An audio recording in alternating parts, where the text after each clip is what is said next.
नमस्कार, स्वागत है आपका सरोकार में। मैं हूं अमृता राय।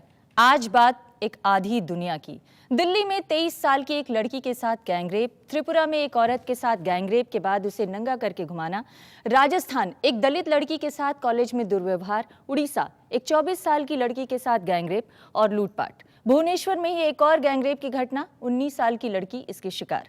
यूपी में रेप पीड़िता का मुंह बंद करने के लिए 1.5 लाख की रिश्वत। महाराष्ट्र में 8 साल की बच्ची का नाबालिगों ने किया गैंगरेप। और फिर से दिल्ली, एक 3 साल की बच्ची का प्ले स्कूल के ओनर ने किया रेप। एक 40 साल की 4 बच्चों की मां का गैंगरेप। ये पिछले एक हफ्ते के दौरान की घटनाएं हैं। क्या ये है देश में औरत होने का मतलब?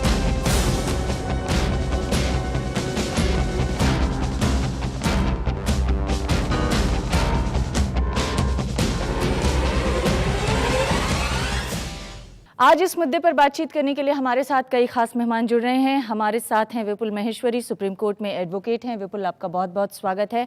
हमारे साथ हैं रागिनी नायक, जो कि यूथ लीडर हैं कांग्रेस पार्टी में। बहुत बहुत स्वागत है रागिनी आपका। हमारे साथ हैं टी.आर. कक्कड़ साहब, जो कि फॉर्मर दिल्ली पुलिस कमिश्नर हैं। कक्कड़ साहब, आपका भी बहुत बहुत स्वागत है। इसके अलावा हम चलेंगे, हमारे साथ हैं एक रेप पीड़िता की माँ, उनके पास भी।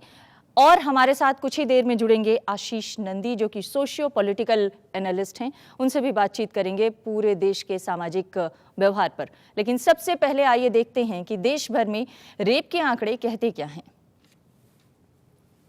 देश भर में रेप की घटनाओं की अगर हम बात करें तो 2008 में 21,467, 2009 में 21,397, 2010 में 22,172 और 2011 में आप देख सकते हैं कितनी तेजी से घटनाएं बढ़ी, 24,206। और अगर प्रमुख शहरों यानी मेट्रो शहरों की घटनाओं की बात करें तो दिल्ली में 453, मुंबई में 221, चेन्नई में 76 और कोलकाता में 46 घटनाएं, यानी सबसे ज्यादा घटनाएं दिल्ली में दर्ज हुई। और अगर अपराध साबित होने की बात करें, कन्विक्शन रेट की बात करें, तो 1973 में जो कन्विक्शन रेट 44.28% हुआ करता था, वो 2011 में जाकर 25 यानी तकरीबन 26% रह गया है। कन्विक्शन रेट में लगातार गिरावट आप देख सकते हैं। तो इन आंकड़ों के जरिए आपने देखा कि देश में कितने ज्यादा बढ़ रहे हैं रेप के मामले और कितने कम हो रहे हैं उनके कन्विक्शन। हमारे साथ एक पीड़िता हैं जिनकी बेटी के साथ 4 साल पहले रेप की घटना हुई दिल्ली में। आज तक वो कोर्ट दर कोर्ट लड़ाई लड़ रही हैं, लेकिन किसी नतीजे तक नहीं पहुंच सका है उनका मामला। मैडम, आपके साथ क्या हुआ था, आपकी बेटी के साथ क्या हुआ था और आप अपनी लड़ाई कैसे लड़ रही हैं अब तक? मैडम, मेरी बेटी के साथ रेप हुआ था 26 दिसंबर 2006 में जी। 6 में हुआ था। और मेरी बच्ची ट्यूशन पढ़ने जा रही थी और वहाँ से पढ़ के जब वापस आई तो पहले उसका टेस्ट उसका वो था, टेस्ट था। 2 बजे वो घर से गई और पहले उसने टेस्ट दिया, उसके बाद उसने ट्यूशन पढ़ी। तो 4:30 बजे वो 4 बजे वहाँ से निकली थी मैडम। और जब वो वापस आ रही थी तो तभी उसको गाड़ी में, स्कॉर्पियो में, उसको 4 लड़कों ने उठा लिया और रेप किया। आप लोगों को कब और कैसे पता चला? और मैं जॉब करती हूँ मैडम। मैं जब घर में आई, मेरी नई प्रमोशन हुई थी। आप ये कह रही हैं कि आपका प्रमोशन हुआ था उस वक्त, और उस वक्त आपको ये पता चला कि आपकी बेटी के साथ ऐसा हादसा हो गया है। इसके बाद से लेकर अब तक उस बेटी को न्याय दिलाने के लिए आप लोगों ने क्या क्या किया, कैसे लड़ाई लड़ रही हैं, कहां तक पहुंची है वो प्रक्रिया? मैडम, मैंने स्टार्टिंग में लड़ाई लड़ने के लिए ये है कि पुलिस ने पहले तो बहुत साथ दिया था। पुलिस ने बहुत साथ दिया, मेरे एकदम से लड़के पकड़ लिए। उसके बाद डॉक्टर्स ने भी मेरे साथ बहुत सिम्पथी दिखाई। बाद में सारी जड़ी एविडेंस, पुलिस भी मेरे से साथ नहीं रही। वो भी टेम्परिंग हुई, मेरे मेडिकल भी टेम्परिंग हुआ। जो कोर्ट में भी पूरा प्रूव हो गया, वो प्रूव हो गया। तो आप ये देख रहे हैं कक्कड़ साहब, ये एक महिला का दर्द है जिनकी बेटी के साथ 6 साल पहले रेप की घटना हुई और उसके बाद से लेकर अब तक वो लड़ाई लड़ती चली जा रही हैं। उनको नहीं पता कि उन्हें न्याय मिलेगा या नहीं मिलेगा। पुलिस भी उनका साथ भरपूर नहीं दे रही थी। देखिए, उन्होंने खुद कहा है कि जब पहले केस हुआ तो पुलिस ने साथ दिया, डॉक्टरों ने साथ दिया। अब ये 2005 की बात कर रही है, 6 की बात करें, 6 साल हो गए हैं। नो, यही मैं लोगों को बताना चाहता हूं कि जहां तक पुलिस का सवाल है, पुलिस को 90 दिन के अंदर चार्जशीट फाइल करनी पड़ती है। ये मैंडेटरी है, किसी भी क्राइम में जज साहब खड़े वकील साहब खड़े हुए हैं वहाँ पे, करनी पड़ती है। उसके बाद सारा प्रोसेस जो है वो प्रोसिक्यूशन, जो कि पुलिस के नीचे नहीं है, और कचहरियाँ हैं जो कि कोर्ट्स हैं, वो इंडिपेंडेंट हैं, उन्होंने करना है। और अगर अभी कोई डिले हो रही है, जैसे इतनी सारे 6 साल हो गए, पता नहीं और कितने साल लगेंगे, मुझे नहीं लगता कि और 2-3 साल में ये केस होने वाला है, तो ये सारा प्रोसेस जो है कचहरियों ने करना है। पुलिस ने केवल जब भी डेट मिलती है, जो कि 3 महीने 6 महीने के बाद मिलेगी, जो एविडेंस उन्होंने उस वक्त दिया था उस एविडेंस को सामने रखना है। अब देखिए क्या होता है ऐसे केसेस में, और बाकी केसेस में यही होता है कि उस वक्त 4 विटनेसेस या 5 विटनेसेस कोई मिल गई, अब 6 साल के बाद उनमें से 2-3 विटनेसेस तो हैं ही नहीं यहाँ पे। नहीं, लेकिन जब रेप की घटना एक महिला के साथ हो रही है और वो महिला खुद व खुद एविडेंस है, तो फिर बाकी सारे विटनेसेस को ढूंढने की क्या जरूरत है? ये प्रश्न है जनता को कोर्ट्स के ऊपर करना चाहिए कि आप कौन सा एविडेंस चाहते हैं, कितना एविडेंस चाहते हैं आप, इस ताकि आप किसी को कन्विक्ट कर सकें। ये बर्डन ऑफ प्रूफ जो है वो किसके लिए है, वो कोर्ट्स के ऊपर पूछिए आप।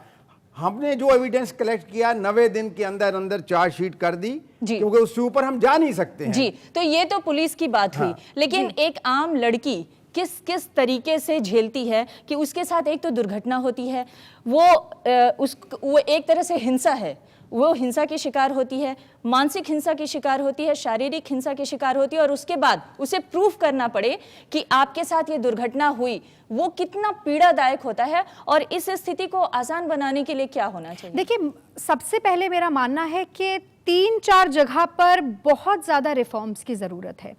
पुलिस रिफॉर्म्स की भी उतनी ही ज़रूरत है जितनी जुडिशियल रिफॉर्म्स की ज़रूरत है। आज ये बात बिल्कुल ठीक है, सबसे पहले जो पीड़ित लड़की है वो पुलिस स्टेशन ही जाएगी।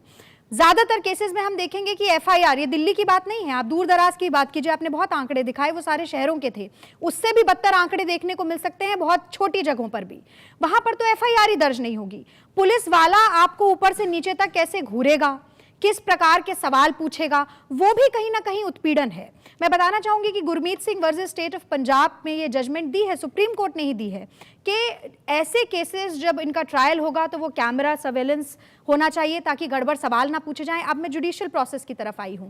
इसी के साथ साथ कोरॉबोरेटिव एविडेंस की जरूरत भी नहीं मानी जाती है, जहां पर पीड़िता खुद कह रही है कि अब ऐसा हुआ है मेरे साथ।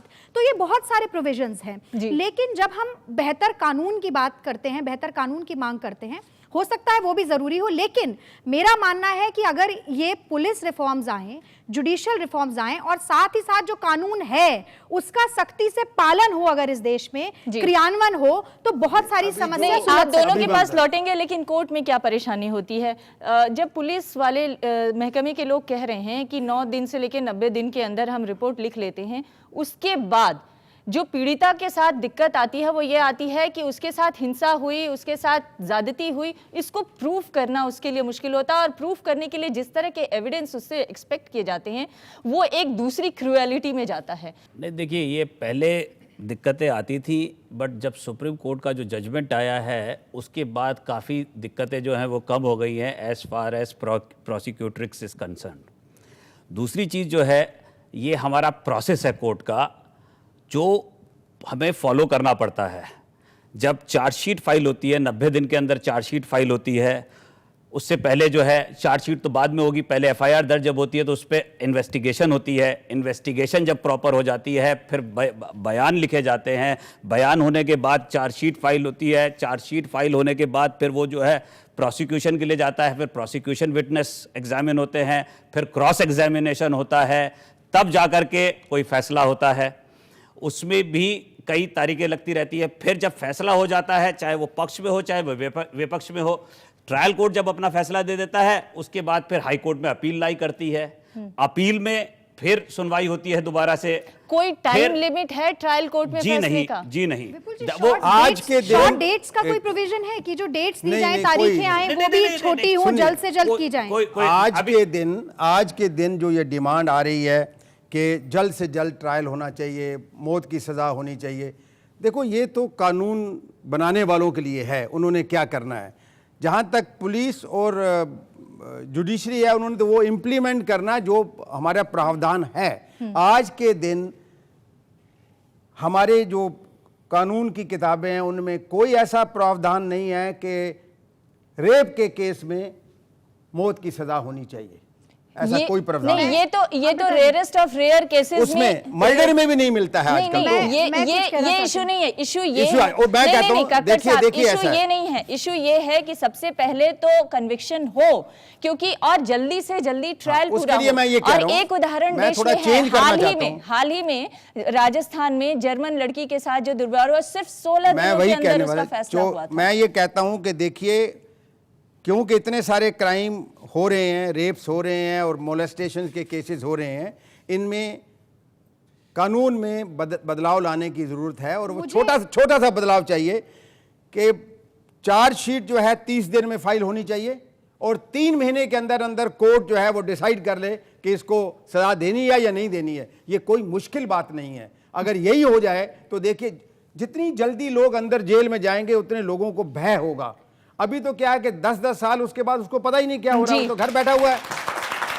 सच्चाई यही है, जो हमने आंकड़े भी दिखाए हैं, कि सिर्फ 26% कन्विक्शन रेट है इस समय देश में, यानी 100 में से सिर्फ 26 मामलों में न्याय मिल पाता है। इसीलिए है बाकी तमाम जो 74 मामले हैं उस पर न्याय नहीं हो पाता है। और इन सभी मामलों में न्याय को स्पीड अप करने के लिए क्या और किए जाने की जरूरत है? सिर्फ रेयरेस्ट ऑफ रेयर केस मानकर इसे फांसी देने से क्या ये मामले का हल होगा, या फिर न्याय व्यवस्था को और ज्यादा चुस्त दुरुस्त किए जाने की जरूरत है? इस पर चर्चा जारी रहेगी। एक ब्रेक के लिए रुकते हैं।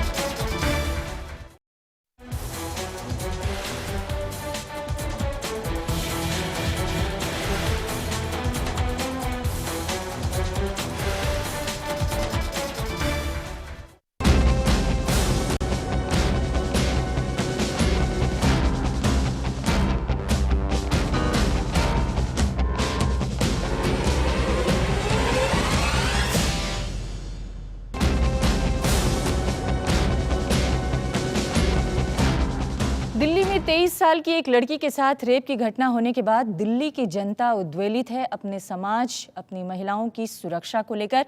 और इस वक्त हमारे साथ जुड़ रहे हैं सोशियो पॉलिटिकल एनालिस्ट आशीष नंदी जी। आशीष जी, मांग अब ये हो रही है जनता की तरफ से, समाज की तरफ से, कि जो लोग आरोपी हैं उन्हें फांसी की सज़ा दी जाए, उन्हें जल्दी से जल्दी सज़ा दी जाए ताकि इस तरह की घटनाओं को रोका जा सके। लेकिन क्या सज़ा का प्रावधान तेज करके या जो है कड़ी से कड़ी सज़ा दे के इस मामले को रोका जा सकता है, या समाज को अपने अंदर भी सोचने की ज़रूरत है कि क्या बदलाव ले आएं? ये बात सही है, आपके सवाल बहुत इम्पोर्टेंट है, क्योंकि मैं रोज़ सुनता हूँ लोग आवाज़ उठा रहे हैं कि रेप के खिलाफ, रेप से ज़्यादा रेपिस्ट के खिलाफ। लोग कह रहे हैं इनको फांसी दो, लोग कह रहे हैं इनको फांसी देने के पहले टॉर्चर करो। एक लड़की ने तो बोली कि उसको उबलते हुए तेल पे फेंक दो। That's the good, public hanging होना चाहिए, ये सब बोल रहे हैं। असल में जो आवाज़ उठा रहा है रेप के खिलाफ, वो भी उसी संस्कृति का प्रोडक्ट है जहाँ का रेपिस्ट प्रोडक्ट है। उनमें और हमारे में फ़र्क है, पर वो फ़र्क इतना नहीं है जितना लोग समझ रहे हैं। Because we are both products of a violent culture. The whole culture and society, particularly the middle class urban culture, has been brutalized very badly. And those which have other sectors of society which have come under its influence. So the fear should be of the kind of violence mindset which has produced the rapists, and those who have allowed that to happen. इनमें politician का भी काफ़ी role है, हमारा police का भी काफ़ी role है। ये इसको इनको हम लोग छुटकारा नहीं दे सकते हैं। One of the first things you require is police reforms. जी, पुलिस रिफॉर्म पे तो बात करेंगे, लेकिन रागिनी, हम आप और यहाँ बैठी तमाम लड़कियाँ जब भी हम घरों से बाहर निकलते हैं कामकाज के लिए या किसी भी और चीज़ के लिए, हम पूरी तरह से 100% सुरक्षित महसूस नहीं करते हैं। यहाँ हर एक लड़की बैठी हुई ये कह सकती है। दूसरी बात, रास्ते में अगर ट्रैफिक पुलिस या पुलिस के दूसरे बंदोबस्त भी हों तो भी हमें पूरी तरह से सुरक्षा महसूस नहीं होती है, और हम आए दिन इस तरह की चीज़ों से गुजरते हैं।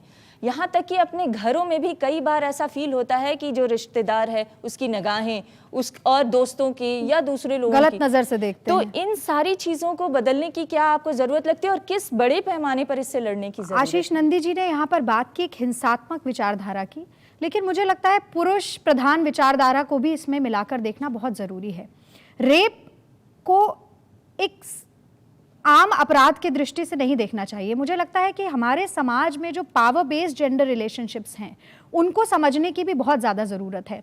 ख़ास तौर से ये जो मॉलेस्टेशन के केसेस हैं, सेक्सुअल ऑफेंसेस हैं और रेप जो सबसे विभत्स कृत्य माना जाता है, अगर हम उनका थोड़ा सा विश्लेषण करें तो ये देखेंगे कि एक लस्टफुल डिज़ायर जिसे हम कहते हैं, उससे ज्यादा कहीं ना कहीं विक्टिम को सब्जुगेट करना, उसको दबाना, उसको सबक सिखाना ये उसके पीछे का आश्रय होता है। आप याद करिए राम सिंह ने क्या अपना बयान दिया था। उसने कहा कि जब उस लड़की ने मुझे काटा, जब उसने मुझे पलट के जवाब दिया, जब वो लड़ रही थी, तब मुझे लगा कि एक औरत ऐसा कैसे कर सकती है, उस औरत को सबक सिखाना है।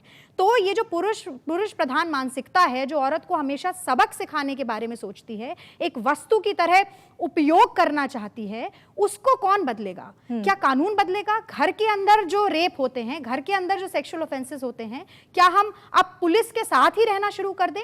एक जो आदर्श समाज की परिकल्पना है, क्या उसमें हम ये चाहते हैं कि हर लड़की के साथ सिर्फ एक पुलिस वाला खड़ा हो, या हम ये चाहते हैं कि पुरुष भी ये चाहें, हमारे समाज के पुरुष, कि जितनी स्वतंत्रता और स्वच्छंदता के साथ वो घूमते हैं, वो अपना जीवन जी रहे हैं, वैसे लड़कियां भी जी सकें? जी, मुझे लगता है ये सवाल सबके सामने है। जी, हमारे साथ वो पीड़िता हैं जिनकी बेटी के साथ ये दुर्घटना हुई।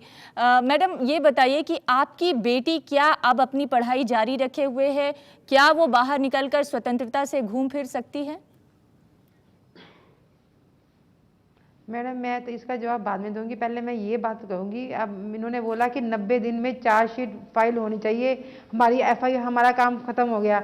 अरे जब कोई रेपिस्ट लड़की के साथ रेप होता है, वो पहले पुलिस के पास तो जाएगी और पुलिस केस सही बनाएगी, उसका मेडिकल करेगी, सही वो होएगी, तभी तो वो केस वहाँ जाएगा। अगर पहले ही पुलिस को अप्रोच कर दिया पुलिस को, और वो कहाँ जाएगी बताओ मेरे को? मेरे केस में ये हुआ कि पहले तो लड़के पकड़ लिए, पुलिस मेरे साथ थी, अप्रोच उसको बाद में किया गया, डॉक्टर मेरे साथ थी, उसके बाद MLC बनी, उसके बाद उसको अप्रोच किया गया डॉक्टर को, तभी ये एविडेंस टेम्परिंग हुई। 90 दिन की चार्जशीट में आप क्या बोलोगे कि फर्स्ट पुलिस का कितना बड़ा रोल है? जी, तो आपकी बेटी के साथ एक अन्याय तो कैसे होगा? आपकी बेटी के साथ एक अन्याय तो रेपिस्ट ने किया, दूसरी तरफ आप ये कह रही हैं कि पुलिस ने भी उस तरह से साथ नहीं दिया, और तीसरी तरफ अब क्या समाज साथ दे रहा है? मैं आपसे ये जानना चाहती हूँ कि क्या समाज साथ दे रहा है? क्या आपकी बेटी अपनी पढ़ाई जारी रख सकी? क्या वो बाहर निकलकर अब अपना कामकाज कर पाती है आजादी से? के पास तो मैं बाद में जाऊंगी, पहले पुलिस के पास जाऊंगी, डॉक्टर के पास जाऊंगी, महिला आयोग के पास जाऊंगी। किसी ने मेरा साथ नहीं दिया, जो महिला आयोग उन्होंने मेरा साथ नहीं दिया, पुलिस से साथ नहीं दिया, डॉक्टर से साथ नहीं दिया, तो मैं बताओ कि मैं कैसे प्रूव करूंगी?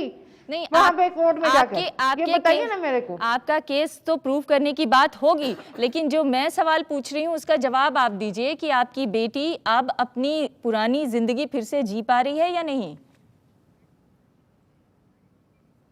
मैडम जी, बहुत मुश्किल है पुरानी जिंदगी ये चीज को भुलाना, बहुत मुश्किल है। मेरी बच्ची को दोबारा सेटिंग करनी, और वो अभी भी रात को डर के उठ जाती है, इतने साल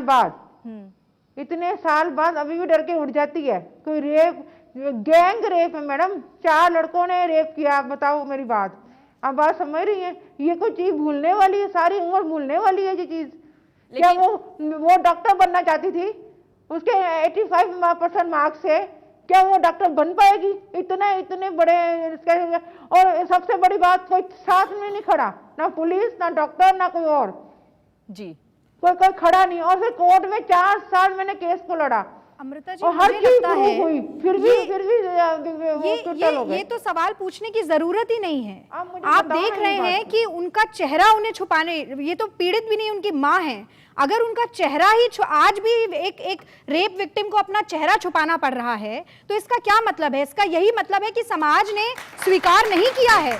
मुझे लगता है कि जो शर्म शब्द है ना, शर्म, इज्जत, ऑनर, ये महिलाओं के ऊपर एक दोधारी तलवार की तरह काम करता है। इस थोपा तरीके हुआ के शब्द कपड़े है नहीं ये। पहने तो बेशरम है, इतने बजे के बाद निकलती हो तो बेशरम हो, और उसी के ऊपर अगर आपके ऊपर जुल्म हुआ है तो भी आपको एक बेशर्मी अपने अंदर समेट के पूरा जीवन जीना पड़ता है। तो इस तरीके की शर्म, इस तरीके के शब्दों को भी डिकंस्ट्रक्ट करने की जरूरत है। मुझे इस बात का भी दुख है कि वो महिला सांसद जो खड़े होकर कहती हैं कि जिंदगी भर जिंदा लाश बन के रहना पड़ेगा, वो भी इसी तरीके की मानसिकता से पीड़ित है, क्योंकि उन्हें लगता है कि शायद वो लड़की इस काबिल ही नहीं बची कि वो एक सामान्य जीवन जी सके।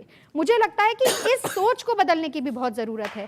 अगर बहिष्कार होना चाहिए तो अपराधियों का होना चाहिए, पीड़ित का नहीं होना चाहिए। जी, लेकिन कक्कड़ साहब, जो ये पीड़िता बता रही हैं कि कई बार मामले सामने आते हैं, शुरुआती दौर में जब थोड़ा सा उस पर प्रेशर होता है पुलिस पर तो वो मामले का रिपोर्ट लिख लेती है, लेकिन बाद में एविडेंस के साथ टेम्परिंग होती है, विक्टिम्स भाग जाते हैं या किसी तरह से वो अलग हो जाते हैं, कई तरह की जो अड़चनें आती हैं, उसमें जो न्याय की प्रक्रिया है वो लंबी खिंचती चली जाती है। और ऐसी स्थिति में पीड़िता का क्या दोष है? देखिए, वो कितनी लड़ाई लड़े अपनी पुलिस जिंदगी के साथ। मैं पुलिस को बिल्कुल ही डिफेंड नहीं करूंगा कि वो दूध के धुले हुए हैं।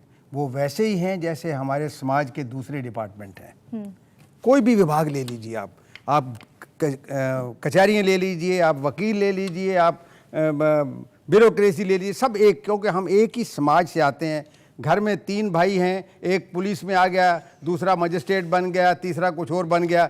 उनकी जो मानसिकता है वो वही है, हर एक की वही है। तो ये वह, लेकिन मैं ये कहना चाहता हूँ कि देखो इनका यहाँ ये जो कह रही हैं, उनके साथ जो घट रहा है शायद उनको दुख हो रहा है, लेकिन द फैक्ट कि कोर्ट में केस गया है, वो चार्ज में बदल गया है, इसका मतलब कि पुलिस ने सही एविडेंस दिया है। लोगों को कुछ समझ, कानून की समझ है नहीं। अगर पुलिस चार्जशीट करती है, मैं आपको समझाना चाहता हूँ, पुलिस चार्जशीट करती है, उसके पास एविडेंस है, तो उसके बाद थोड़ी बहुत दोनों पक्षों से मजिस्ट्रेट जो है वो सुनवाई करता है और फिर देखता है कि ये अपराध हुआ है या नहीं हुआ है। वो बल अभी तय किसी नतीजे पर नहीं है, फाइनल नतीजे पर नहीं है कि क्या ये हुआ है या नहीं हुआ है। Prima facie has the crime been committed, और क्या इसके लिए एविडेंस है कि कल इसको आगे हम ले जाएं। तो जब ये हो जाता है, इसका मतलब है कि पुलिस ने एविडेंस दिया है, तभी तो इतने साल से केस चल रहा है। लेकिन कानून में आज भी प्रावधान है, कानून में आज भी प्रावधान है, section 100 of the Indian penal code, जो कि हमारी मेन पिनल कोड है, कि अगर किसी लड़की के साथ रेप होने की आशंका भी है, संभावना है, या रेप हो रहा है, वो उस आदमी को जान से मार सकती है, उसके खिलाफ कत्ल का केस नहीं होगा। आत्मरक्षा में वो मार सकती है, उसको जान से मार सकती है। ये कितनों को पता है? मार सकती है, उसको किसी किस्म की चोट पहुंचा सकती है, उसके लिंग काट सकती है, जो मर्जी कर सकती है, कुछ नहीं होगा उस लड़की को।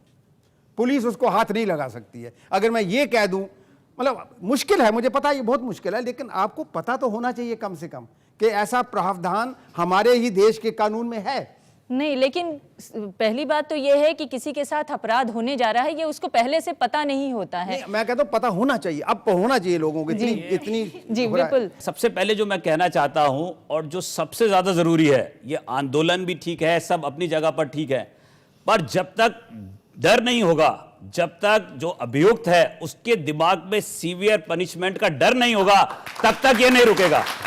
नंबर 1। नंबर 2, जब उसे पता है कि 30 दिन के अंदर या 15 दिन के अंदर इस तरीके का ट्रायल हो जाएगा, तो वो डरेगा। वही 30 दिन के अंदर, सुनिए मेरी बात कक्कड़ साहब, एक मिनट जी। अगर 30 दिन के अंदर ऐसे इंस्टांसेस हुए हैं, हमारा कानून है, मैं जानता हूं, we are over legislated and under implemented country, जहां पर कानून बहुत ज्यादा है, जैसा भी कक्कड़ साहब ने बताया, कानून हमारे पास बहुत है, हमें पता भी नहीं है, लेकिन हम दूसरे आगे एक स्टेप फर्दर लेके जाते हैं। अगर जो हमारे को कानून के बारे में पता है और उसके बाद अगर जो कोई इस तरीके का कोई भी काम होता है कि और इस तरीके का जघन्य अपराध होता है, तो वो 30 दिन के अंदर सेशन कोर्ट को उसको ट्रायल कर देना चाहिए, कंक्लूड, उसके बाद उसकी अपील होती है। बिकॉज एक बार अगर जो आपको कन्विक्ट कर दिया, उसके बाद क्या है, आप समझ रहे हैं कि साहब कन्विक्ट हो गए, ऐसा नहीं है, वो उसको फांसी लग जाएगी, ऐसा नहीं है। आज आप फांसी के कानून के बारे में बात करते हैं, इतना आसान नहीं है कानून में। पहले ये डिफाइन करना होगा कि 30 दिन के अंदर उसका ट्रायल कंप्लीट हो, ट्रायल के बाद जो अपील जाएगी हाई कोर्ट के अंदर, वो भी 30 दिन के अंदर खत्म हो, और उसके बाद जो अब उसकी अपील जाएगी सुप्रीम कोर्ट में, वो भी 30 दिन में, तब वो 90 दिन के अंदर खत्म होगा, तब फैसला होगा, तब लोगों के दिमाग में डर बैठेगा। मैं इसमें तो क्या थोड़ा सा ऐड सबसे करता बड़ी हूं, बात थोड़ा जो सा है ऐड करता हूं। अमृता जी कि इतना टाइम लग जाता है, पहली चीज। दूसरी चीज, डेथ पेनल्टी आज आपने बना भी दी, तो भी अगर जो 5 साल लगे, 10 साल लगे, what is the meaning of making this law? जी नहीं, डेथ पेनल्टी तो हुई थी, बिल्ला रंगा के मामले में डेथ पेनल्टी हुई थी, इस तरह के धनंजय को भी हो चुका है, लेकिन लाल का देख ले, तंदूर कांड देख ले, कड़ी निठारी सजा, देख ले, आरुषि मर्डर देख ले, प्रियदर्शनी मर्डर, कितने सारे केसेस हैं हमारे पास, कितने सारे सब केसेस हमारे लेकिन सामने हैं। सवाल यही है कि क्या कड़ी सजा देकर लोगों के मन में डर पैदा करके, भय पैदा करके ऐसे अपराधों पर लगाम लगाया जा सकता है या नहीं? हम आशीष नंदी से पूछेंगे, एक ब्रेक के लिए रुकते हैं।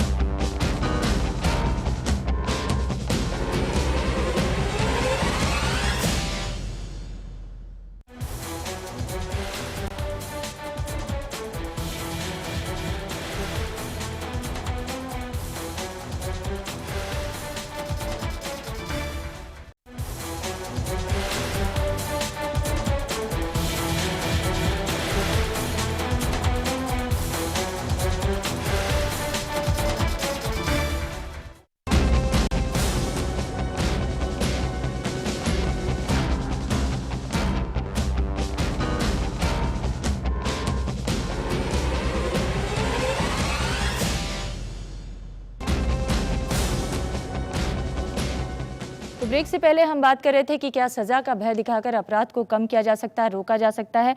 आशीष नंदी के पास चलें, उससे पहले कक्कड़ साहब आपसे ज़रूर जानना चाहेंगे, आपने बहुत सारे ऐसे मामले टैकल किए होंगे, सुलझाए होंगे।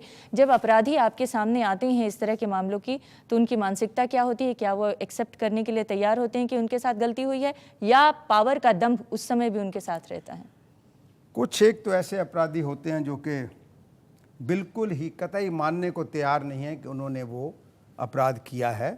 उन्हें हम एक किस्म के वो जो अपराध के बाद अपराध करते रहते हैं, उनको पता है कि भाई बहुत लंबा चलना है, कुछ होना तो है नहीं। अधिकतर अपराधी जो हैं वो आकर हमारे सामने मान जाते हैं, उसके बाद हम उसकी चार्जशीट बनाते हैं। जैसे ही वो कोर्ट में जाते हैं तो वो पलट जाते हैं अपने बयान से, क्योंकि आपके कानून में, फिर देखिए, फिर आपके कानून में प्रावधान है कि statement made to the police, section 25 of the evidence act, need not be proved, कि जो पुलिस को कहा उसका कोई मतलब नहीं है। हाँ, मजिस्ट्रेट के 161 का और 164 161 164 जब तक वो इन्वॉल्व नहीं है। सेक्शन 25 एविडेंस एक्ट, देखिए इंडियन पिनल कोड में दिया हुआ है कि कौन से क्राइम करने से कौन सा सेक्शन लगेगा। इंडियन एविडेंस एक्ट में यह है कि किस तरह का एविडेंस प्रोड्यूस करना है। और क्रिमिनल प्रोसीजर कोड जो बात करते रहते हैं, बच्चों को पता नहीं क्रिमिनल प्रोसीजर कोड का अमेंड करो, उसमें सिर्फ प्रोसीजर दिया हुआ कि कचहरियों में कैसे कानून का पालन होगा जी। उसके अमेंडमेंट से कुछ नहीं होना। अमेंडमेंट करना है तो आईपीसी। छोटी सी बात जोड़ना चाहूंगी अमृता जी, देखिए मुझे लगता है लीगल अवेयरनेस बहुत ज्यादा जरूरी है, लेकिन एक स्टैट्यूटरी लॉ का क्या प्रोविजन है ये तो आम आदमी नहीं जान सकता। और इस लीगल टैंगल में अगर पढ़ना, मतलब अगर हम आम आदमी को ही सुलझाना हो तो फिर लॉयर्स की क्या जरूरत है। लेकिन मैं एक बात जरूर कहना चाहूंगी, ये जो पिछले इतवार को जो घटना घटी, उसको 6 दिन के अंदर पुलिस ने सुलझाया, सारे अपराधियों को पकड़ा। लेकिन इस तरीके की मुस्तैदी जो है वो कहीं ना कहीं अपवाद है। यानी कि जब तक प्रेशर नहीं होता है तो पुलिस उतनी तेजी से, उतनी तत्परता से काम नहीं करती है। ये भी एक बड़ा कारण है कि अपराधियों के मन में खौफ नहीं है। इसीलिए अब मुझे लगता है कि चैनल के जरिए ये समझाना कि इस प्रोविजन में ये, इस एक्ट में ये होना चाहिए, उससे ज्यादा महत्वपूर्ण ये है कि कहीं ना कहीं थोड़ी बहुत ये जिम्मेदारी भी ली जाए कि अगर ये पहलू बदला जाए तो भी मुझे लगता है कहीं ना कहीं जिस खौफ की हम बात कर रहे हैं वो जरूर होगा। पुलिस महकमे में और क्या किए जाने की जरूरत है? क्या महिला पुलिस को ज्यादा से ज्यादा शामिल किए जाने की जरूरत है? क्या महिलाओं के साथ इस तरह के अत्याचार के मामले की रिपोर्ट खुद महिला लिखें तो ज्यादा आसानी होगी? और क्या क्या जरूरतें हैं दिल्ली जैसे शहर में और बाकी जितने भी हमारी मेट्रोपॉलिटन सिटीज हैं वहाँ पर महिला पुलिस स्टेशंस हैं। रेप की इन्वेस्टिगेशन महिला पुलिस ही करती है, कोई नई बात नहीं है ये तो पिछले 3-4 साल से शुरू है, ये सारा कुछ है। तो वो ये है कि जैसे वकील साहब ने कहा, देखिए अगर हम भय डालने, जो आज कानून है उसके नीचे भी भय डालना चाहें तो भय डाला जा सकता है कि 2-3 महीने में केस को ख़त्म करिए, उसके बाद अपील उसका राइट है, अपील जब जाते हैं तो अपील हो, वो भी उसका भी टाइम निर्धारित करिए। और मैं जो ऐड करना चाहता था कि जब एक्यूज एक छोटी नीचे की कचहरी से बड़ी कचहरी में जब जाता है अपील के लिए और अपील एडमिट होती है, उसको बेल पे छोड़ दिया जाता है, पेरोल, उसको मत छोड़िए। उसको वो होता क्या कि वो फिर 2 साल 3 साल अपील में पड़ा है, वो बाहर बैठा हुआ है, उसको मत छोड़िए। मैं कहता हूं ऐसा प्रावधान कानून में करिए कि अपील तो सुनी जाएगी लेकिन आप जब तक अपील का फैसला नहीं होता जेल में रहेंगे। नहीं मानता उसको छोड़ देना, तो देखिए वो तो कोर्ट का उसका अपना विचार है, वो जो एविडेंस उसके सामने आता है वो ठीक है। कई बार ट्रायल कोर्ट का, मैं ये नहीं कहता, कई बार ट्रायल कोर्ट का भी जजमेंट गलत होता है, तो इसीलिए high court has to interfere and look into the facts and decide, वो बात अलग है। लेकिन वो जो टाइम पीरियड की मैं बात कर रहा हूं, आई बीइंग अ लॉयर मुझे पता है कि कितनी प्रॉब्लम्स हैं, उसके बाद भी मैं ये बात कह रहा हूं सिर्फ इस वजह से कि आप पनिशमेंट बना देंगे, आप कैपिटल पनिशमेंट कर देंगे, लेकिन प्रॉब्लम तो फिर वहीं जाकर के आ जाएगी इंप्लीमेंटेशन की। इंप्लीमेंटेशन जब तक नहीं होगा, हमारे कितने भी कानून हम बना लेंगे, जब तक समय निर्धारित नहीं होगा, मैं नहीं समझता कि कोई न्याय मिल पाएगा। जी आशीष नंदी, क्या भय और डर के अलावा सेंसिटाइज करने की भी जरूरत है पुलिस महकमे को? पहली बात तो भय से बहुत दूर तक ये जाता नहीं है। देखिए ये हिंसा का स्वरूप दुनिया में बदल रहा है। ये रेप के 1 हफ्ता पहले एक 20 साल का लड़का अपनी माँ को मारा, फिर उनका असॉल्ट राइफल्स वगैरह लेके जाके एक स्कूल में 27 बच्चों को मारा, फिर पुलिस पकड़ने को जब आया खुदकुशी कर लिया। ना इसको अब क्या भय दिखाएंगे? फांसी का भय? सुनिए, खून के लिए भी तो फांसी होता है, फांसी आ जाता है। Has it stopped people from murdering in India? मैं अमृता जी इसमें कुछ In fact, I mean, Hindustan में तो पढ़ाई लिखाई का ट्रेडिशन खत्म हो रहा है, वो दूसरी बात है, टेलीविजन ही लोग देखते हैं। लेकिन ये केस यूएस का है। आप देखिए, रिसर्च वर्क देखिए, फांसी के ऊपर, डेथ पेनल्टी के ऊपर, there has been enormous amount of work on both in Europe and North America. It leads to nothing, zero. It in fact brutalizes the society more. You know, ये जो कह रहे हैं लोग कि फांसी चढ़ाओ, ये आता है from a sense of revenge, not from a sense of justice. बहुत सारे ऐसे देश हैं जहां पर फांसी की सजा है, लेकिन क्या वहां पे महिलाओं के साथ दुर्व्यवहार कम हो गए हैं? ज्यादा है, ज्यादा है। नहीं, और इसका मतलब यह है कि शायद कहीं मॉरल एजुकेशन की ज्यादा जरूरत है हमारे Education or you create an atmosphere where violence does not work. पंडित, वो नहीं है। ये एटमॉस्फेयर आपके घरों से शुरू होगा, आपके परिवार से शुरू होगा। मुझे लगता है 2 बातें हैं अमृता जी। पहली बात तो जो पंडित नेहरू ने कहा था कि राष्ट्र निर्माण के साथ साथ चरित्र निर्माण बहुत जरूरी है, और अगर देश में चरित्र निर्माण नहीं होगा तो ऐसी वारदातें बढ़ेंगी। तो खौफ और डर के साथ तीसरा शब्द जो जुड़ना चाहिए वो मुझे लगता है ज़मीर, अंतरात्मा की आवाज, और वो उस पे काम समाज कर सकता है।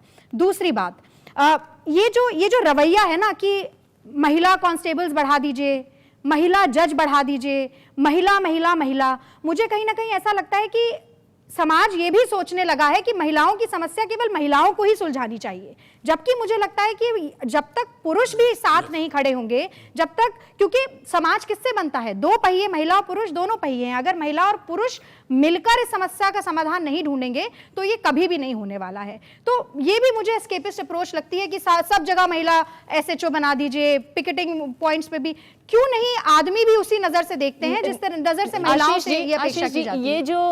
ये जो रागिनी कह रही हैं कि सिर्फ महिला नहीं, महिला पुरुष दोनों को मिलकर इस लड़ाई के इस मामले में लड़ाई लड़नी होगी। लेकिन क्या ये जो कल देखने को मिला या जो आज इंडिया गेट पर देखने को मिल रहा है, भीड़ और जो आक्रोश है जनता के अंदर, वो आक्रोश सही दिशा में आगे बढ़ता हुआ दिख रहा है? क्या उस आक्रोश का कोई सकारात्मक असर समाज पर देख रहे हैं आप? इट डिपेंड्स किस तरफ जाए, जा भी सकता है, नहीं भी जा सकता। मैं ऑप्टिमिस्टिक हूं कि शायद इससे कुछ अच्छा भी निकल जाए, पर ज्यादातर के जो मैं सुन रहा हूं, जब अभी ये भी इंटरेस्टिंग है कि जब टेलीविजन कैमरा आपके ऊपर रखा जाता है और आप माइक्रोफोन लाके पूछते हैं इनको क्या करना चाहिए, तो दिस यंग गर्ल से उनको फांसी चढ़ाना चाहिए, टॉर्चर करके फांसी चढ़ाओ। Now this I think it shows that you become more radical. नहीं, लेकिन ये भी तो हो सकता है कि उनके अंदर का गुस्सा हो, क्योंकि हर एक लड़की किसी न किसी लेवल पे शिकार है दुर्व्यवहार की, और ये उसका गुस्सा हो जो इस रूप में निकल रहा है क्योंकि उसको पहली बार मौका मिला कहने का। I am still optimistic. You see, rape is a weapon, not only against women. She has already said that. उसको subjugate कैसे किया जाए उसका एक, but rape is also a way of humiliating a society, a community, and the male folk in that society. That, in some sense, a rape is an insult to mankind also, men also, and they should also understand that.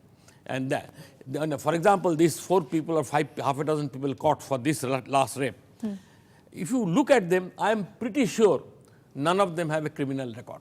नहीं, एक का है sir, एक का है। लेकिन जरूरत इस बात की है कि जिस तरह से महिला को बार बार कहा जाता है कि उसके ऊपर कलंक लग गया, उस तरह से पुरुष क्यों नहीं मानता कि हमें भी शर्मिंदा होना चाहिए इस घटना? नहीं, देखिए, जो आशीष जी ने कहा वो भावना रहेगी, जो उसके रिलेटिव्स हैं, मेल रिलेटिव्स, वो शर्म को फील करेंगे। और इस घटना को आप ऑनर किलिंग के साथ जोड़कर देखिए तो जब लड़की परिवार की मर्जी के बिना शादी करके जाती है तो यही कहा जाता है कि उस लड़की ने पूरे परिवार को शर्मसार किया है ना, और उसकी सजा आप ये देते हैं कि मार देते हैं। तो कहीं ना कहीं ये जो शर्मसार होने की भावना है, ये पुरुषों को भी छू के जाती है। इसीलिए बार बार ये आर्ग्यूमेंट आता है सामने कि क्या तुम्हारी माँ बहन नहीं है, क्या अगर तुम एक लड़की को छेड़ते हो तो तुम्हारी बहन को भी कोई छेड़ रहा होगा? लेकिन वो एक इनडायरेक्ट इफेक्ट है, वो एकदम डायरेक्ट इफेक्ट नहीं है। वो डायरेक्ट इफेक्ट हमेशा महिलाओं के ऊपर ही होता है। दूसरी बात, मैं एक छोटी सी टिप्पणी देना चाहूंगी, जो आपने आक्रोश की बात की, गुस्से की बात की, वो बहुत हद तक जायज़ है। मैं कहती हूँ ये प्रदर्शन भी जायज़ है, लेकिन आप किसी भी संस्कृति, किसी भी सभ्यता वाले देश के किसी भी नागरिक से बात करेंगे तो वो ये ज़रूर मानेगा कि क्रोध और आक्रोश को संयम के बांध से रोकना पड़ता है। आज खड़े होकर गुस्से में कोई कहे कि यहाँ पर टांग काट दो, पत्थरों से मार डालो, उबलते हुए तेल में डाल दो, तो क्या हम उसी सभ्यता, उसी कानून की फिर से अवमानना नहीं कर रहे हैं? कक्कड़ साहब, आपके पास आऊं उससे पहले मैं पीड़िता के पास जाना चाहती हूं, जो 6 साल से कानून के दरवाजे पर हैं मगर उनको न्याय नहीं मिल पा रहा है। आप क्या चाहती हैं पुलिस महकमे से, किस तरह की मदद चाहती हैं, किस तरह से आप अपने मामले को आगे हल करवाना चाहती हैं? क्या आप कक्कड़ साहब से कुछ सवाल करना चाहेंगी? मैडम मेरा तो केस पुलिस से निकल गया, मेरा तो अभी केस हाई कोर्ट में है। लड़के क्विटर हो गए हैं, मेरा तो केस है। मैं तो सिर्फ यही क्वेश्चन पुट करूंगी, यही कहूंगी उनको कि ये जो ट्रायल है केस का, ये जल्दी से जल्दी होना चाहिए और क्यों लमकना नहीं चाहिए। जैसे मेरा केस भी एक महिला इंस्पेक्टर ने हैंडल किया था, डॉक्टर भी जिसने इन्वेस्टिगेशन किया वो भी महिला थी। इसका क्वेश्चन महिला और पुरुष का नहीं है, ये कि अगर उसको अप्रोच कोई ऊपर से आ गई, चाहे वो महिला हो चाहे वो जेंट्स हो, उसने वही काम करना है जो उसको अप्रोच आई है, वो उसने मेरे आंसू की तरफ देखना नहीं है।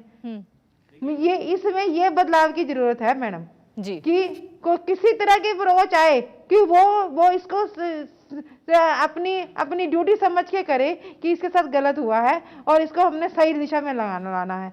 कमिश्नर साहब ने मेरा बहुत साथ दिया था, तब उन्होंने पूरी इन्वेस्टिगेशन की थी जी तभी मेरा केस रजिस्टर हो पाया। जी तब मैं कक्कड़ कमिश्नर साहब, साहब से कक्कड़ साहब, मिली। असल में इनकी समस्या ये है कि इतनी सारी लड़ाई तो लड़ी उन्होंने, लेकिन जो पुलिस महकमे से सहयोग मिलना चाहिए था वो सहयोग नहीं मिला, और शायद ये जो बता रहे हैं उसके मुताबिक जो आरोपी थे उनका एक्विटल भी हो गया।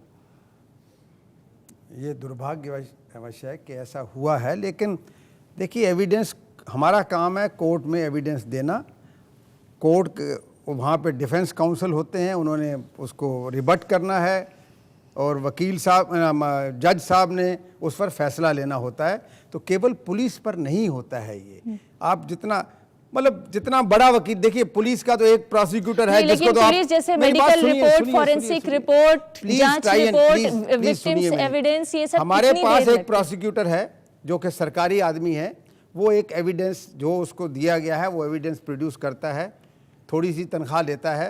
दूसरी तरफ से जो आदमी होते हैं वो इतने बड़े से बड़े वकील ले आएंगे कि कुछ एक जज तो उनको देखकर ही घबरा जाते हैं। तो पूरा खड़े हैं यहाँ पे, अगर राम जेठमलानी आ गए तो गड़बड़ होगी सारी। राम जेठमलानी भी कुछ नहीं कर पाए, तो हमने देखा। तो मैं सिर्फ ये कह रहा हूँ कि वो आदमी इतना ही इंटरेस्ट लेता है जितना वो ले सकता तो क्या है। उसके बाद- वकील सच को झूठ में भी बदल देंगे? ऐसा भी होता है क्या? बिल्कुल नहीं, हम सिर्फ नहीं, ये बड़ी एक गलत फहमी है कि बड़ा वकील, हम तो सिर्फ जो है वकील का काम क्या है, जो उसको क्लाइंट से तथ्यों का पता चलता है वो जज के आगे रखता है।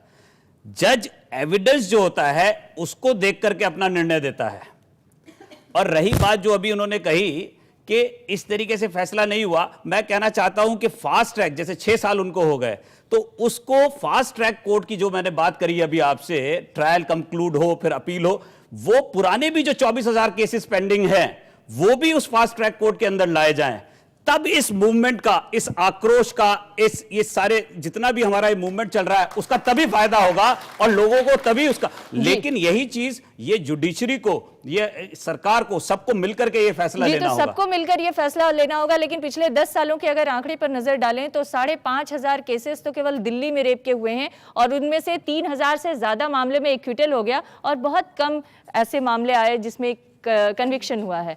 इसके अलावा क्या समस्या है? 100 केसेस अगर होते हैं तो जो आंकड़े हमें बताते हैं, कम से कम 92 केसेस ऐसे होते हैं जो कि घरों के अंदर, रिश्तेदार के या उसी झुग्गी झोपड़ी के इलाके में, जब उनको चार्ज किया जाता है तो अपने आप वो कॉम्प्रोमाइजेज शुरू हो जाती हैं, वो एविडेंस देते ही नहीं हैं। तो प्लीज़ प्रोसिक्यूशन को या दूसरों को ब्लेम मत करिए, सामने आते ही नहीं है क्योंकि वो चाचे ने भतीजी को के साथ कुछ कर दिया, बाप ने बेटी के साथ कर दिया। अल्टीमेटली वो बड़े कम केसेस ऐसे होते हैं जो कि कचहरी में आके बयान देते हैं, वरना वो अपने आप ही चले जाते हैं। अब ऐसे केसेस में आप क्या चाहते हैं, समाज या पुलिस जो है ज़बरदस्ती करे? ज़बरदस्ती करेगी तो एविडेंस नहीं होगा, एविडेंस नहीं होगा तो केस में कुछ नहीं होगा उसका। जी कक्कड़ साहब, वैसे आपसे जनता बहुत सारे सवाल करना चाहती है। जी बने रहिएगा हमारे साथ, एक छोटे से ब्रेक के लिए रुकते हैं, इसके बाद जल्द हाजिर होंगे। Thank you.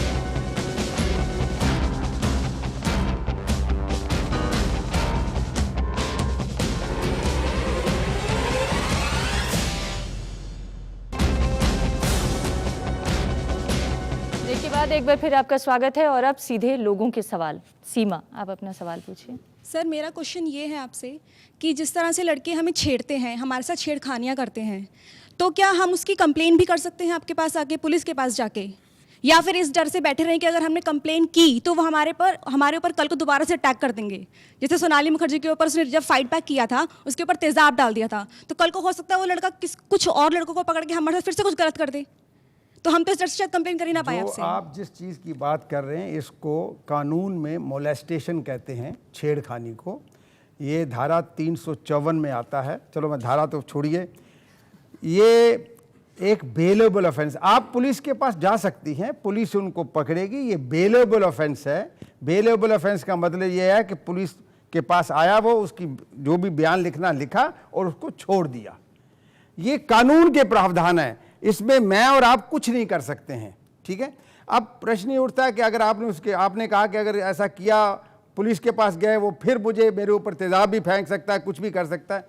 ये संभावनाएं हैं। आज के कानून में आपको कोई और प्रोटेक्शन, अब आपके साथ पुलिस वाला तो लग नहीं सकता जी, ठीक है ना, और पुलिस वाला लगेगा भी तो क्या वो है श्योरिटी जी, है तो कि हर वो तेजाब नहीं किसी के फेंकेगा साथ आपके पुलिस ऊपर? नहीं हो सकती है, लेकिन समस्या तो है ही, समस्या है और डर भी है। आप लेकिन बताएं। मैं तो ये कहूंगा यहाँ से इस चैनल के थ्रू पुलिस वालों को, जब कभी कोई लड़की कंप्लेन करती है, कम से कम वो बेसिक एक्शन जो आपको कानून ने कहा है वो तो लीजिए कम से कम। जी, कक्कड़ साहब, 26% कन्विक्शन रेट के बाद जब लोग इंडिया गेट पे खड़े होकर इंसाफ मांगते हैं तो दिल्ली पुलिस उन्हें देती क्या है? लाठीचार्ज, टीयर गैस शेल्स या फिर वाटर कैनन? ऐसा क्यों? बहुत बहुत अच्छा प्रश्न है आपका। देखिए, ये जो विजय चौक है, जो दो हमारे नॉर्थ ब्लॉक है, साउथ ब्लॉक है, राष्ट्रपति भवन है, पार्लियामेंट हाउस है, आप ये जो बच्चे जो कर रहे हैं, जो उनका आक्रोश है, जो उनमें निराशा है, बिल्कुल सही है, कर रहे हैं, लेकिन इसका भी एक दायरा बनाना पड़ेगा। अब आप चाहते हैं कि जब वो 200 लड़कियां जब राष्ट्रपति भवन के गेट पर, गेट खुला है और उसके अंदर जाती हैं, तो क्या उनको जाने दिया जाए? क्या आप राष्ट्रपति को नुकसान पहुंचाने दिया जाए? पुलिस ऐसे कामों के लिए नहीं है। पुलिस के दो काम हैं। पुलिस का बेसिक काम इन इश्यूज में है कि जो ये हो रहा है, जो कि आक्रोश है, उसको काबू में रखे, और दूसरा जो हमारी बेसिक इंस्टीट्यूशंस हैं, जो हमारी कॉन्स्टिट्यूशनल अथॉरिटीज़ हैं, उनकी सुरक्षा हर वक्त करती रहे। जी, अगर ये नहीं होगा तो आप इस देश में अनार्की फैल जाएगी। आप हर एक को पकड़ लेंगे, हर एक को अपने आप करेंगे, तो कैसे चलेगा ये? हाँ, सर, आपने हमें सुविधाएं दी, अधिकार दिया कि आप वहां जाके प्रोटेस्ट करें। चलो, आपने थाना दिया है कि चलो आप थाने में जाके कंप्लेन करो। जो हमें अधिकार मिल रहा है, हमें जो सुविधाएं दी जा रही है, उन्हें उपयोग करने का साधन प्रदान करो। हम थाने तक जाने में डरते हैं, बचपन में पुलिस से डरते हैं, उनकी वर्दी से, लेकिन अब थाना में केसेस आते हैं कि थाना में भी महिलाओं के साथ दुर्व्यवहार होता है। तो आपने हमें साधन प्रदान किया। आप यहाँ पुलिस से डरते हैं, अमेरिका में बच्चे पुलिस के साथ दोस्ती करते हैं। मैं बताता हूँ, अगर आप बचपन, अगर आपको याद है, आपको या किसी और की, आपकी माँ को या किसी को, माता जी को याद है, तो जब आप दूध नहीं पीती थी ना, तो आपको ये कहते थे दूध पी ले, नहीं तो पुलिस वाला आ जाएगा। तो आपके परिवार ने आपके अंदर डर डाला है, वो बचपन से डाला है आपके परिवार ने। लेकिन अब नहीं, वो डर आपको अभी भी है। ये मत करो, देखो वो पुलिस वाला आ गया। कक्कड़ साहब, सवाल ये नहीं है, उस लड़की का सवाल ये है कि जिस आदमी से, जिस महकमे से सुरक्षा की उम्मीद थी, वहां पर ही अत्याचार हो रहा है। पुलिस महकमे में, या अगर पुलिस थाने में रेप हो जाए तब कौन सुरक्षा पुलिस देगा? थाने में अगर देखिए, मैं फिर वो कहूंगा कि ये सब एक ही समाज के लोग हैं। अगर पुलिस थाने में रेप होता है तो बड़ी सख्ती से कार्रवाई की जाती है। उस आदमी को सबसे पहले तो बर्खास्त कर दिया जाता है, उसके ऊपर केस चलता है। ऐसा नहीं सर, और पुलिस का कितना इमेज खराब होता है, देखिए कितना बड़ा नुकसान होता है जी। इसको बड़ी सर, मेरा एक क्वेश्चन है आपसे। मैम, इनसे सवाल है कि पिछले साल में 600 रेप केस सिर्फ दिल्ली में हुए हैं। क्यों नहीं फास्ट ट्रैक कोर्ट पहले से बनाया गया? जब जनता रोड पर उतरती है, जब जनता आंदोलन करती है, फिर जाके सरकार जागती है, पहले से क्यों नहीं फास्ट ट्रैक कोर्ट बना के और जल्दी से जल्दी सजा दी जाती है रेपिस्ट को जाकर? इसका जवाब मैं तो दे नहीं सकता हूँ। नहीं, उन्होंने मुझसे ही पूछा है। मैं बिल्कुल, बहुत अच्छा सवाल है आपका। और मुझे लगता है कुछ समय पहले ये सरकार ने वादा किया भी था कि फास्ट ट्रैक कोर्ट्स बनाए जाएंगे। दिल्ली में कुछ फास्ट ट्रैक कोर्ट्स हैं भी, लेकिन जहां तक मेरी जानकारी है, कुछ फाइनेंशियल क्रंचेस की वजह से कोर्ट में ये पिटिशन सरकार ने भी दी कि वो कुछ समय तक फास्ट ट्रैक कोर्ट्स को ऑपरेट नहीं कर सकती हैं, और जैसे ये फाइनेंशियल क्रंचेस खत्म होंगे तो फास्ट ट्रैक कोर्ट्स दोबारा से चालू किए जाएंगे। लेकिन उसी सरकार ने इस घटनाक्रम के बाद दोबारा से ये कहा है कि हमने जो सस्पेंड भी किए थे फास्ट ट्रैक कोर्ट्स, उनको अभी तुरंत दोबारा से चलाकर न सिर्फ इस पीड़िता को बल्कि और भी जो पेंडिंग केसेस हैं उनको खत्म किया जी, जाएगा। अगला सवाल। चलिए आप बताइए। मेरा कक्कर साहब से क्वेश्चन है कि आप कह रहे हैं कि मानसिकता बदलिए, किसी भी समाज का निर्माण एक दिन में नहीं होता है। अगर हम मानसिकता बदलने की बात करें तो उसमें बहुत वक्त लगेगा। तब तक ये पीड़िता कहाँ जाए? क्या उन्हें न्याय न मिले? ये प्रश्न मैं एक प्रश्न कर सकता हूँ इनसे? हाँ बिल्कुल। आप इतने सारे लड़के बैठे हुए हैं, आदमी बैठे हुए हैं, अपने दिल पर हाथ रख के कहिए कि आपने क्या कभी किसी लड़की को छेड़ा नहीं है? ओके, एक आदमी। ऐसे क्यों आपने हर लड़की को अपनी माँ। नहीं, ये भी बड़ी अजीब बात है कि जब तक आप किसी को माँ नहीं मानेंगे तब तक इज्जत नहीं देंगे। पहली बात तो we have to first learn to forget what advocate Kakkar has said that the police police is a part of the society. Exactly. We have to train the police not to be part of the society. That is their job. That's why they have a secure job. They must be, at least that part of the story should be complete. That is not a difficult thing to do. Nandi sahab, I agree with you. I fully agree with you.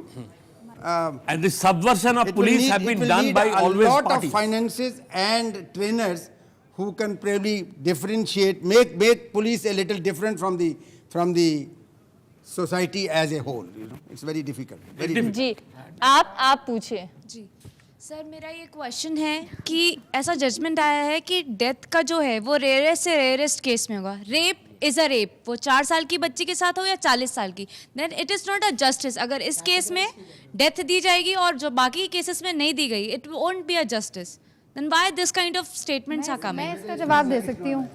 Even in the case where murder takes place, जो वहाँ पे provision है 302 के नीचे death sentence मिल सकती है, लेकिन आप देखेंगे कि हर मर्डर में डेथ सेंटेंस नहीं मिलती है।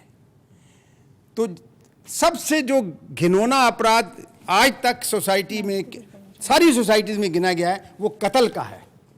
ठीक है, अगर उसमें भी आप चूज़ करते हैं कि इसको होनी चाहिए, इसको नहीं होनी, मैंने नहीं चूज करना, वो तो करना है कोर्ट्स ने करना जी, है। कक्कड़ साहब, एक और भ्रांति है। भ्रांति ये है कि 7 साल की सजा भी होती है, कई बार 14 साल की होती है, कई बार 20 साल की होती है, कई बार लाइफ इम्प्रिजनमेंट होता है, और रेयरेस्ट ऑफ रेयर केसेस में फांसी की सजा पहले भी होती रही है। नहीं, वो जहाँ पे रेप के साथ मर्डर हुआ है। जी, आपने अभी जो सवाल पूछा कि अभी केवल हत्या के लिए वो भी रेयरेस्ट ऑफ रेयर केसेस में मृत्युदंड है, तो आप ये कह रही हैं कि एक universal capital punishment for rape क्यों नहीं है, उसमें रेयरेस्ट ऑफ रेयर क्यों देखा जाए? मैं 2-3 कारण बताती हूँ आपको। पहला तो ये कि सिर्फ हमारे देश में नहीं, दुनिया भर में बहुत सारी स्टडीज हैं जिन्होंने बताया कि कैपिटल पनिशमेंट के बाद भी बहुत ज़्यादा गिरावट नहीं आई हत्या के केसेस में भी, पहली चीज़। दूसरा, अगर आप हत्या की जो सज़ा है उसी की बराबरी पे रेप की भी सज़ा लाएंगे तो ये बहुत बड़ी आशंका है कि रेप करने के बाद उस लड़की को मार भी दिया जाएगा कि कोई भी एविडेंस और ट्रेस ना छूटे। तीसरी बात, जैसे ही आप ये कहते हैं कि कैपिटल पनिशमेंट, तो जज, लॉयर्स, पुलिस, सब लोग इतने ज़्यादा चौकन्ने हो जाते हैं, 50 बार सोचेंगे उसको कन्विक्ट करने से पहले, कन्विक्शन रेट और कम होगा। ये बहुत सारी चीज़ें हैं, इसीलिए कहीं ना कहीं ये सोच विचार कर देखा गया है कि रेयरेस्ट ऑफ रेयर केस, जो एक्सट्रीम अट्रोशियस एक्ट्स हैं, उनके लिए ही कैपिटल पनिशमेंट दी जाती है। देश में ही नहीं, मतलब बहुत जगहों पर यही कायदा और यही कानून है। जी, वकील सर से मेरा सवाल ये है कि जब हमारी भारतीय कानून व्यवस्था में ये प्रावधान है कि किसी लड़की को जब आशंका हो तो वो उसका मर्डर कर दे, उसे मार डाले, तो उसका रेप हो जाने के बाद दुराचारियों को फांसी का अधिकार क्यों नहीं है? अब इसके ऊपर जो अब जो केंद्र सरकार और जितना अक्रोच हुआ है उस पर जो अब विचार हो रहा है, और उसके विचार के बाद मैं समझता हूं कि ज़रूर इस तरीके का पनिशमेंट आएगा, जो कि कैपिटल पनिशमेंट। सिर्फ आपकी बात को और मैं आगे बढ़ाना चाहता हूं, कि जब ये पनिशमेंट बन जाए उसका इम्प्लीमेंटेशन बहुत जल्दी हो जाए, उससे यहाँ पर बैठे हुए और जो जनता अभी परेशान हो रही है और पूरा हिंदुस्तान परेशान हो रहा है, उससे सबको बहुत बड़ा एक आश्वासन मिलेगा। और मैं समझता हूँ हमारे देश का, हमारे समाज का उससे बहुत बहुत उत्थान। जाते जाते एक आखिरी सवाल नंदी साहब आपसे जरूर करना चाहूंगी। ये जो तात्कालिक घटना है इससे लोगों का आक्रोश है और वो आक्रोश तरह तरह से निकल रहा है, लेकिन इस तरह की घटनाओं को रोकने के लिए शॉर्ट टर्म और लॉन्ग टर्म क्या उपाय होने चाहिए? शॉर्ट टर्म में मुझे लगता है better policing, better lighting in the less privileged sectors of the society, more security for those who use public services like buses and trains, because अभी तक मेट्रो तक फैला नहीं this criminality, बस तक ही पहुंचा। ये this is the immediate calling, because we don't think of the bus bus travelers and the metro travelers first. We first think of what is happening in cars. Long term में है कि हमारा education व्यवस्था में जहाँ इन्होंने जिसको moral lesson कह रहे उसका स्थान कम होते जा रहा है, because we think that is a waste of time. General rounded education and attempt to build proper citizens are now become laughable matter. और इसके अलावा एक और चीज है कि हमारे समाज में लोगों का इंटरेक्शन कम होता जा रहा है। लोग जो आपस में एक समुदाय के रूप में, समाज के रूप में रहते थे, वो भी कम हो रहा है। ये मैं बोला नहीं, because I am a psychologist, you see. So to me that is absolutely crucial, क्योंकि because interpersonal relations, social relations are thinning, where you have to go to your cousin's place or your friend's place, you now switch on the television in the evenings. Our relationships are becoming less and less human. We live more and more in what is called virtual reality now. And the virtual reality world is always violent. लोग इससे violence सीखते नहीं, that is also true, that has been shown in studies, but that is the world out. So if you for some reason begin to lose your balance, like this young boy in Newtown in United States did, then you are problem. कुल मिलाकर ये है कि policing को ठीक करने की ज़रूरत है, और इसके अलावा जो कोर्ट सिस्टम है, यानी जो न्याय की व्यवस्था है, उसे भी जल्दी से जल्दी दुरुस्त किए जाने की ज़रूरत है, और समाज के अंदर सेंसिटिविटी भी लाने की ज़रूरत है। आप सभी का बहुत बहुत धन्यवाद। हंगामा खड़ा करना मेरा मकसद नहीं, मेरी कोशिश है कि ये सूरत बदलनी चाहिए, तो उस दिशा में काम होना चाहिए। जी धन्यवाद आप सभी लोगों का हमारे कार्यक्रम में शामिल होने के लिए।